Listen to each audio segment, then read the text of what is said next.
আসসালামু আলাইকুম viewers, welcome to my channel. কেমন আছেন সবাই? আশা করছি আল্লাহর রহমতে অনেক ভালো আছেন। তো আজকে আমি আপনাদের সাথে শেয়ার করব কলিজা ভুনার রেসিপি।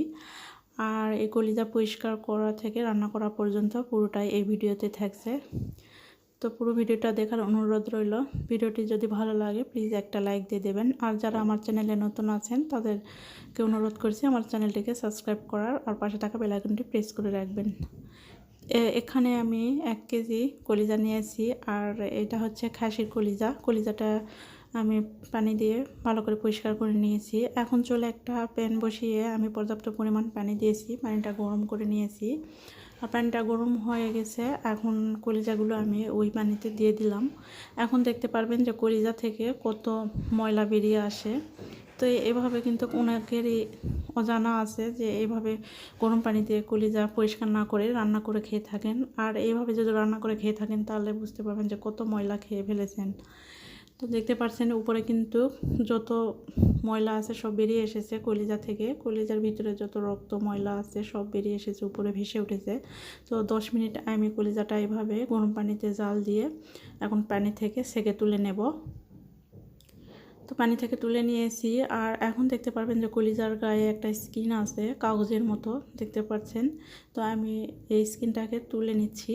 তো অনেকে কিন্তু এটা না তুলে রান্না করে থাকেন, আর কলিজাটা কিন্তু রান্না করার পর শক্ত হয়ে যায়। তো এই স্কিনটা তুলে রান্না করলে দেখবেন যে কলিজাটা নরম থাকবে আর খেতেও ভালো লাগবে। তো এইভাবে কলিজা পরিষ্কার করে রান্না করতে হয়। তো আমি কলিজাগুলোর এই স্কিনগুলো তুলে নিচ্ছি, নিয়ে ঠান্ডা পানিতে খুব ভালো করে পরিষ্কার করে ধুয়ে নেব।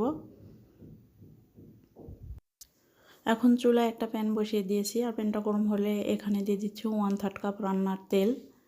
তেলটা গরম হলে দিয়ে দিচ্ছি এখানে একটা তেজপাতা মাঝখান থেকে ছিঁড়ে, আর দিয়ে দিচ্ছি 4টা সাদা এলাচ আর 4 টুকরা দারচিনি, আর দিয়ে দিচ্ছি 4টা লং, আর দিয়ে দেবো 7-8টা গোলমরিচ। এখন 1 মিনিটের জন্য ভেজে নেব গরম মশলাগুলো।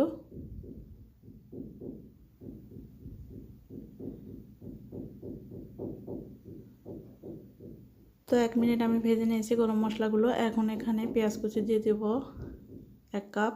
পেঁয়াজটা দেওয়ার পরে আমি নেড়ে চেড়ে ভেজে নেব। পেঁয়াজ একটু নরম করে ভেজে নেব।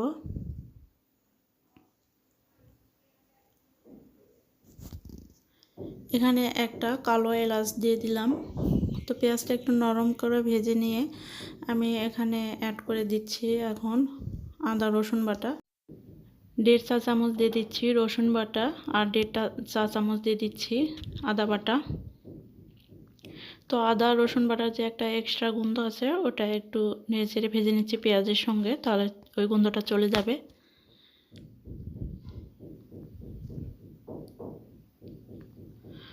এখন এখানে শুকনা মশলাগুলো আমি অ্যাড করে দিচ্ছি। দিয়ে দিচ্ছি 1.5 চা চামচ দিয়ে দিচ্ছি হচ্ছে লাল মরিচের গুঁড়া, 1 চা চামচ দিয়ে দিচ্ছি হলুদ গুঁড়া, 1/2 চা চামচ দিয়ে দিলাম জিরার গুঁড়া, 1/2 চা চামচ দিয়ে দিলাম ধনিয়ার গুঁড়া, আর পরিমাণ মতো লবণ দিয়ে দিচ্ছি। দিয়ে এখন সামান্য পানি অ্যাড করে দেব, দিয়ে মশলাগুলোকে কষিয়ে নেব নেড়ে চেড়ে। এখন ঢাকনাতে ঢেকে মশলাটা কষিয়ে নেব খুব ভালো করে। মশলাটা যত ভালো কষানো হবে এই কলিজা ভুনাটাও কিন্তু খেতে ততটাই ভালো লাগবে। তো মশলা থেকে যখন তেল ছেড়ে এসেছে তখন আমি কলিজাগুলো দিয়ে দিলাম। আর কলিজাগুলো কিন্তু একটু ছোট করে কেটে নিয়েছি আমি। কলিজাগুলো দিয়ে নেড়ে চেড়ে নিচ্ছি। ঢাকনা দিয়ে ঢেকে এখন রান্না করে নেব। ঢাকনাটা তুলে আমি নেড়ে চেড়ে এখন কলিজা কষিয়ে নিচ্ছি। তো এখন কিন্তু নিচে লেগে যাওয়ার সম্ভাবনা আছে, তো এই জন্য আমি নেড়ে চেড়ে খুব ভালো করে কষিয়ে নিলাম। এখন এখানে পানি অ্যাড করে দেব। তো কলিজাতে যেহেতু আমি ঝোল রাখবো না, আমি ভুনা করব, এখানে আমি 1 কাপ পানি অ্যাড করে দিয়েছি। নেড়ে চেড়ে নিয়ে এখন এখানে 5-6টা দিয়ে দিলাম আস্ত কাঁচামরিচ ফ্লেভারের জন্য, আর দিয়ে দিচ্ছি 1/2 চা চামচ গরম মশলা গুঁড়া, দিয়ে আরও একবার নেড়ে চেড়ে নিচ্ছি। এখন ঢাকনা দিয়ে ঢেকে রান্না করব আরও কিছুক্ষণ।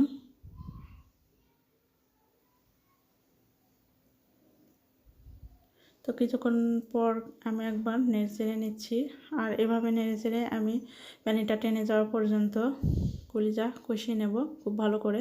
এখন আবার ঢাকনা দিয়ে ঢেকে আমি 5 মিনিট দমে রেখে দিয়েছি। 5 মিনিট পর দেখুন আমার রান্নাটা কিন্তু কমপ্লিট হয়েছে, চুলাটা অফ করে দিয়েছি। আর কলিজা ভুনা দেখতে পাচ্ছেন মাশাআল্লাহ কালারটা কিন্তু অনেক সুন্দর এসেছে, খেতে কিন্তু মাশাআল্লাহ অনেক মজা লাগবে, দেখে বোঝা যাচ্ছে। তো আপনাদের কাছে কেমন লাগলো আজকের এই কলিজা ভুনা রেসিপি অবশ্যই কমেন্টসে জানাবেন। যদি ভিডিওটি ভালো লাগে লাইক কমেন্ট শেয়ার করে দেবেন। আর এরকম নিত্য নতুন রেসিপি পেতে আমার চ্যানেলটিকে সাবস্ক্রাইব করে পাশে থাকা বেল আইকনটি প্রেস করে রাখবেন। আজকে এখানেই বিদায় নিচ্ছি। আল্লাহ হাফেজ।